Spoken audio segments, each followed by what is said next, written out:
दोस्तों, state of Hormuz को लेकर ईरान ने नई शर्तें रख दी हैं। अभी तक जो ईरान और ओमान की डील हो रही थी उसके अंदर सबसे मेन शर्त थी कि अमेरिका अपने नेवल ब्लॉकेज को ईरान के पोर्ट्स पे से हटाए और फिर स्टेट ऑफ हॉर्मोज को खोल दिया जाएगा। लेकिन दोस्तों, कल रात ईरान की तरफ से नई शर्तें रिलीज की जाती हैं। ईरान के सिक्योरिटी चीफ मोहम्मद बगैर जोलगदर इन्होंने कहा है कि स्टेट ऑफ हॉर्मोज को जब खोला जाएगा जब हमारी ये शर्तें मंजूर होंगी। ये कौन सी नई शर्तें हैं जो ईरान ने दुनिया के सामने रख दी हैं? आइए एक एक करके इन शर्तों को जानते हैं। सबसे पहली शर्त, ईरान को अमेरिका की तरफ से दी जाने वाली सारी धमकियों पर रोक लगाई जाए। जो धमकी बार बार अमेरिका ईरान को दे दिया करता था कि आज बम गिरेगा या आज ऐसा हमला करेंगे, इस तरीके की सारी धमकियां ईरान के खिलाफ अमेरिका को रोकनी होंगी। दूसरी शर्त, ईरान और ईरान के प्रॉक्सी ग्रुप्स के ऊपर सारे मिलिट्री एक्शनों को रोक दिया जाए। मतलब यमन में हूतीज और लेबनान के अंदर हिजबुल्लाह के ऊपर अब कोई फौज हमला नहीं करेगी। शर्त नंबर 3, अमेरिका ने जो ईरान के पोर्ट्स के ऊपर ब्लॉकेज लगा रखा है उसको हटाकर स्टेट ऑफ हॉर्मोज से अमेरिका बाहर चली जाए। शर्त नंबर 4, ईरान को जंग में हुए नुकसान की पूरी भरपाई करी जाए। अमेरिका की तरफ से जो इतने खतरनाक हमले ईरान के ऊपर हुए हैं, अब इन सब का ईरान कंपनसेशन चाहता है, मतलब इसका मुआवजा चाहता है, सारे नुकसान की भरपाई चाहता है। शर्त नंबर 5, ईरान के सारे फ्रोजन एसेट्स, ईरान का जो पैसा विदेशों में फंसा हुआ है, इसको फौरन रिलीज कर दिया जाए बिना किसी शर्त के। क्योंकि पहले अमेरिका ने जब ये फ्रोजन एसेट्स रिलीज करने के लिए कहा था तो ईरान से कहा था कि उसे पहले अमेरिका के ही किसानों से कुछ खरीदना होगा और ये पैसा इस काम में आ जाएगा। लेकिन अब ईरान का कहना है कि हमारे जितना पैसा विदेशों में अटका हुआ है, चाहे वो बैंक में हो या उसकी प्रॉपर्टीज हो, सारा का सारा पैसा हमें वापस चाहिए एक ही बारी में बिना किसी शर्त के। 5वीं शर्त, मेमोरेंडम ऑफ स्टैंडिंग को लागू करा जाए। मतलब 2 महीने पहले जून के अंदर ईरान और अमेरिका ने जो डील साइन करी थी उसकी सारी बातें, शर्तें सख्ती से लागू करी जाएं। मतलब ईरान डिमांड कर रहा है कि जो पहले डील अमेरिका ने करी थी वो अभी भी रहनी चाहिए। ये सारी शर्तें मंजूर होने के बाद ही दोस्तों ईरान स्टेट ऑफ हॉर्मोज को खोलेगा। और साथ में दोस्तों ईरान ने चेतावनी दी है कि हम अपनी शर्तों से पीछे नहीं हटेंगे किसी भी कीमत पर।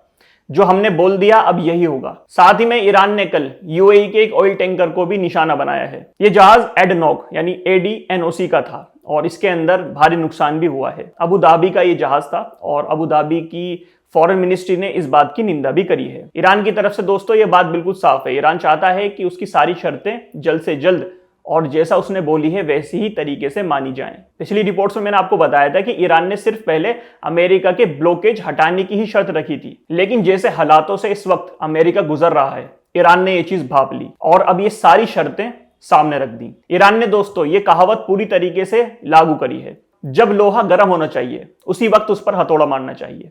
ईरान को पता है इस वक्त अमेरिका के क्या हालात हैं। अमेरिका के पास स्टॉक्स नहीं है वेपन्स का, मतलब उसके पास मिसाइल, रॉकेट्स, ड्रोन वगैरह ऐसी सारी गोला बारूद, ये सारी चीजें अमेरिका के पास बची नहीं है। अब जो हैं वो भी बहुत कम क्वांटिटी में है, मतलब उसकी तादाद बहुत थोड़ी है। दोस्तों, अमेरिका के अंदर मामला भी सही नहीं चल रहा।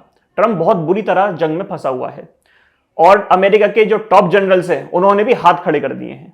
ईरान के फॉरेन मिनिस्टर अब्बास अराक्ची ने भी स्टेटमेंट मीडिया को दिया है। अब्बास अराक्ची का कहना है कि डील होने के ईरान बहुत करीब है। ईरान ने अपनी मिलिट्री से बात कर एक टेम्पररी रूट बनाया है स्टेट ऑफ हॉर्मोज पर, ताकि जहाजों की आवाजाही में ज्यादा दिक्कतें ना आए। इस टेम्पररी रूट पर कुछ दिनों के लिए जहाज आना जाना कर सकते हैं, लेकिन ये पूरा सॉल्यूशन नहीं है। ईरान ने बताया कि हमारी शर्तें अगर आप करोगे पूरी तभी हम स्टेट ऑफ हॉर्मोज को खोलेंगे, वरना हमें कोई दिक्कत नहीं है। अगर हम पर हमला होता है तो हम इसका मुंहतोड़ जवाब देने के लिए भी बिल्कुल तैयार बैठे हैं। IRGC के मेंबर हुसैन मोहिबी ने थोड़ी सी और जानकारी दी है। उनका कहना है कि ओमान से हमें बातचीत करने में कोई भी दिक्कत नहीं है, असली खिलाड़ी अमेरिका है। अमेरिका को हमारी सारी शर्तें माननी होंगी, इसके बाद ही स्टेट ऑफ हॉर्मोज खुल सकता है, वरना अमेरिका के अंदर इतना दम नहीं कि वो स्टेट ऑफ हॉर्मोज को अपने बलबूते पे खुलवा ले। ये बात दोस्तों ये बिल्कुल सही कह रहे हैं। अमेरिका के पास और कोई ऑप्शन नहीं बचा हुआ है सिवाय ग्राउंड इन्वेजन के, मतलब सैनिक अपने अमेरिका ईरान के अंदर उतारे और इसका मतलब है अमेरिका के कई सैनिकों की जान जाना। ईरान के वो कितने भी सैनिक मार लें उन्हें इतना फर्क नहीं पड़ता, लेकिन जब भी अमेरिकन सैनिक मरते हैं तो अमेरिका के अंदर भूचाल आ जाता है। बताया जा रहा है कि ओमान को भी अमेरिका ने ही पुश करा था ईरान से डील करने के लिए। जब ये बात ईरान ने भापी तो उन्होंने फौरन बड़ी बड़ी शर्तें सामने रख दी हैं। दोस्तों, एक जगह जंग थोड़ी सी ठहरती हुई दिख रही थी, लेकिन दूसरी जगह और ज्यादा बढ़ती भी जा रही है। और ये जंग है वेस्ट मिडिल ईस्ट में, यमन और सऊदी की। वहां हुतीज ने सऊदी की अरामको ऑयल फैसिलिटीज पर हमला कर दिया है। जिजान में स्थित इस ऑयल फैसिलिटी पर जब हमला हुआ तो हमले से यहां पर आग लग गई। सऊदी अरब की एनर्जी मिनिस्ट्री ने बताया है कि आग लगने के बाद फायर फाइटर ने आग को काबू में कर लिया और वहां पर बुझा दी गई है। लेकिन यह हमला बहुत ज्यादा बड़ा माना जा रहा है। सऊदी अरब की ऑयल रिफाइनरी लाल सागर के और यमनी बॉर्डर के करीब है। दोस्तों, यह हमला ऐसे वक्त में हुआ है जब सिर्फ 2 दिन पहले सऊदी, तुर्की और पाकिस्तान ने डिफेंस पैक्ट साइन करा है। यह डिफेंस पैक्ट नाटो के आर्टिकल नंबर 5 को भी कॉपी करता है। मतलब एक देश पर हमला सारे देश के ऊपर हमला माना जाएगा। मतलब अगर सऊदी अरब के ऊपर हमला हुआ है तो पाकिस्तान और तुर्की के ऊपर यह हमला ऑटोमेटिकली माना जाएगा। इसके ऊपर हुतीज की तरफ से एक बड़ा बयान आया है। हुतीज की तरफ से दोस्तों एक साफ धमकी जारी कर दी गई है। हुतीज ने कहा है कि अगर यमन के मामले में तुर्की और पाकिस्तान ने टांग अड़ाई तो हम इनको ऐसा सबक सिखाएंगे कि ये हमेशा याद रखेंगे। अभी तक तो तुर्की और पाकिस्तान की तरफ से इस धमकी का जवाब नहीं आया है जब मैं ये वीडियो रिकॉर्ड कर रहा हूं। अगर इस पे कोई अपडेट आता है तो मैं आपको जरूर शेयर करूंगा।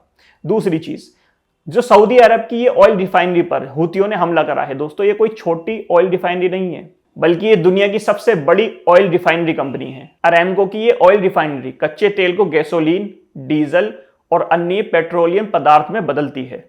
एक ऑयल रिफाइनरी की क्षमता लगभग 1.5 लाख से 5.5 लाख बैरल तेल को रिफाइन करने की है। ऐसे में दोस्तों इतनी बड़ी जगह पर हमला होना बताता है कि सऊदी अरब को अब चौकन्ना हो जाना चाहिए। जहां तक दोस्तों मुझे लगता है सऊदी अरब इस हमले का जवाब जरूर देगा। सऊदी अरब की तरफ से इस हमले की निंदा तो कर दी गई है, लेकिन जवाब भी सऊदी अरब जरूर देगा। हर रोज मिडिल ईस्ट के अंदर हालात बद से बदतर होते जा रहे हैं। एक तरफ ईरान और अमेरिका की जंग खत्म होने का नाम नहीं ले रही, दूसरी तरफ सऊदी अरब और हुतीज के बीच में भी जंग बढ़ती हुई नजर आ रही है। सारे अपडेट्स आपको मेरे चैनल पर मिल जाएंगे। वीडियो अच्छी लगी हो तो लाइक करिएगा, अपने दोस्तों के साथ शेयर करिएगा और चैनल को सब्सक्राइब भी कर लीजिएगा। मिलता हूं आपसे नई अपडेट की वीडियो में, तब तक के लिए अल्लाह हाफिज।